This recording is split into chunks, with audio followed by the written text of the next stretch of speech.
বন্ধুরা আপনারা দেখতে পাচ্ছেন এইমাত্র এই যে ডুবে যাওয়া বাসটি, এই বাসটি দৃশ্যমান হয়েছে।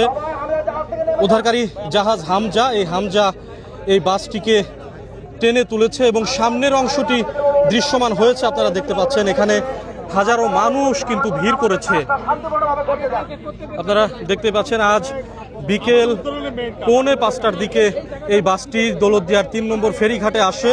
কুষ্টিয়া থেকে ছেড়ে আসে 50 জনেরও বেশি যাত্রী নিয়ে বাসটি এখানে এসে বাসটি ফেরিতে ওঠার সময় পন্টুন থেকে কিন্তু নিয়ন্ত্রণ হারিয়ে এই বাসটি ছিটকে একেবারে পদ্মা নদীতে পড়ে যায় এবং দীর্ঘ এই যে কয়েক ঘন্টা পরে, এখন 11:15টারও বেশি বাজে, এই দীর্ঘ কয়েক ঘন্টার পরে এই বাসটি এই টেনে তোলা সক্ষম হয়েছে এবং সামনের অংশটি টেনে তোলা সক্ষম হয়েছে। আপনারা দেখতে পাচ্ছেন বাসের নম্বরটি দেখা যাচ্ছে এখানে।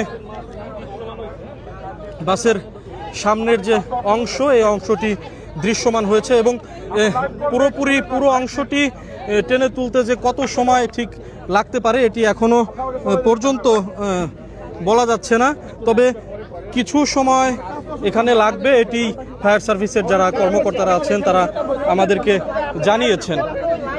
আপনারা দেখুন ফায়ার সার্ভিসের ডুবুরি ইউনিটে যারা কাজ করেন, ডুবুরি ইউনিটের যারা সদস্যরা আছেন, তারা কিন্তু দেখতে পাচ্ছেন যে তারা আবারও হয়তোবা নিচে নামার চেষ্টা করছে। হ্যাঁ, তারা আবারও পানির নিচে নামার চেষ্টা করছে, হয়তোবা তারা বাসের মধ্যে ঢোকার চেষ্টা তারা করছেন এবং আর কিছুক্ষণের মধ্যেই হয়তো পুরো বাসটি টেনে তোলা সম্ভব হবে। তবে আমরা যেটি ধারণা করছি যে ফায়ার সার্ভিস কি পুরো বাসটি টেনে তুলবেন নাকি ফায়ার সার্ভিসের ডুবুরি ইউনিট এখন বাসের মধ্যে ঢুকে তারপর এক এক করে উদ্ধার তৎপরতা চালাবেন, সেই বিষয়টি এখনও কিন্তু আমরা নিশ্চিত হতে পারিনি। তবে আমরা দেখছি যে তারা হয়তোবা আগে পর্যবেক্ষণ করছেন যে কিভাবে উদ্ধার কার্যক্রমটি চালানো যায়। আপনারা আমাদের সঙ্গেই থাকুন, পরবর্তীতে আরও তথ্য আমি আপনাদেরকে জানিয়ে দিব। ধন্যবাদ।